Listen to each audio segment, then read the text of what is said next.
आज का सुसमाचार में प्रभु ने 3 दृष्टांतों को सुनाया।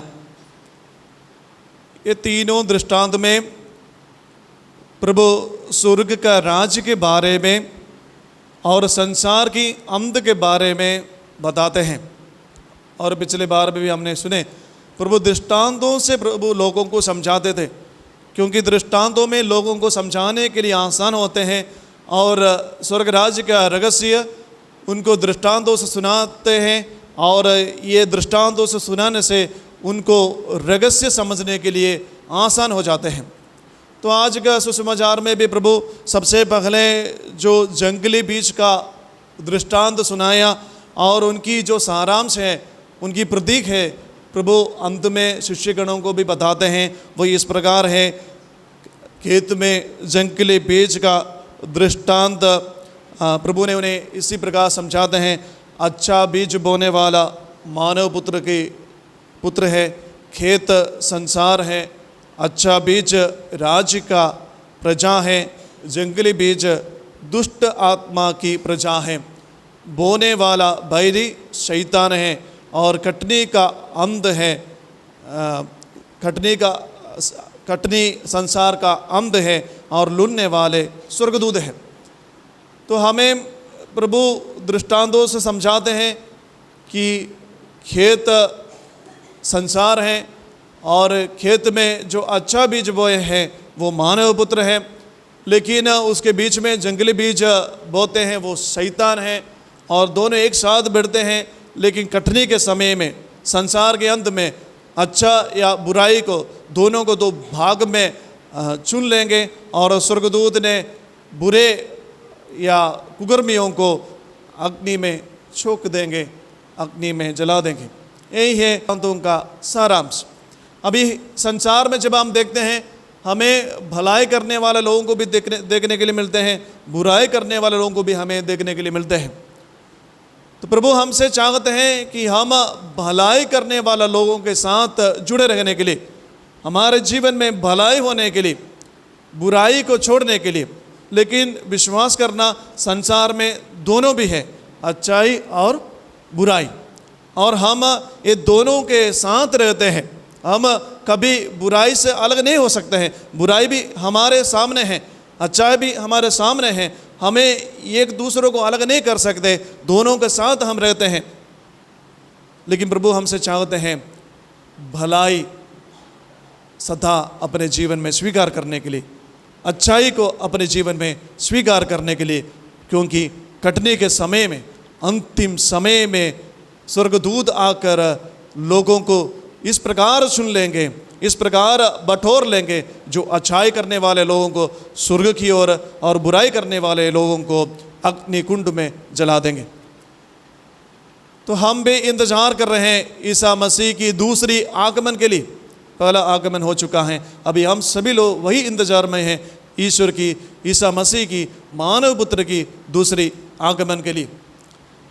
अभी इस संसार में रहते समय अच्छाई के पीछे जाने के लिए, अच्छाई को करते हुए, भलाई करते हुए, दूसरों को अच्छा कार्य करते हुए आगे बढ़ेंगे तो प्रभु हमें आशीष देंगे। अभी एक छोटा सा उदाहरण में प्रभु देते हैं।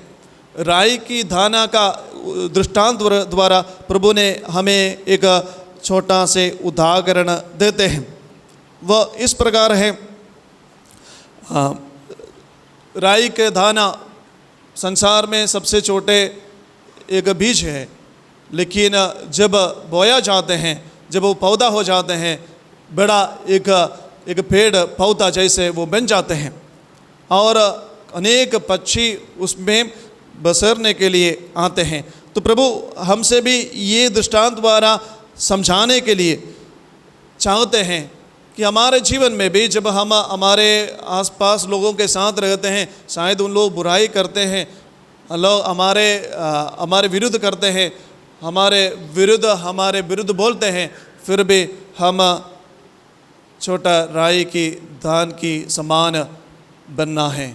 इसका मतलब यही है, जब हमारे जीवन में भलाई करते हुए आगे बढ़ेंगे तो कई लोग हमारे जीवन में देखते हुए आकर्षित हो जाएंगे, हमारे जीवन में ईसाई धर्म के अनुसार जब हम जीते हैं तो अनेक लोग हमारे जीवन में ईसा मसीह को भी अनुभव करेंगे। वही हम देखते हैं, छोटा राई की दाना जब भूमि में बोया जाते हैं तो वो बहुत छोटे हैं, लेकिन जब पौधा बन जाते हैं अनेक बच्चे आकर बसेरा करते हैं। उसी प्रकार हमारे भलाई कार्य करते हुए, ईसाई धर्म को आगे बढ़ाते हुए, हमारे जीवन में ईसाई धर्म के लिए अगर हम जी रहे हैं, ईसा मसीह के अनुगमन को आदेशों को पालन करते हुए हम जी रहे हैं, तो अनेक लोगों के लिए वो बसे रहने का जगह बन जाएंगे।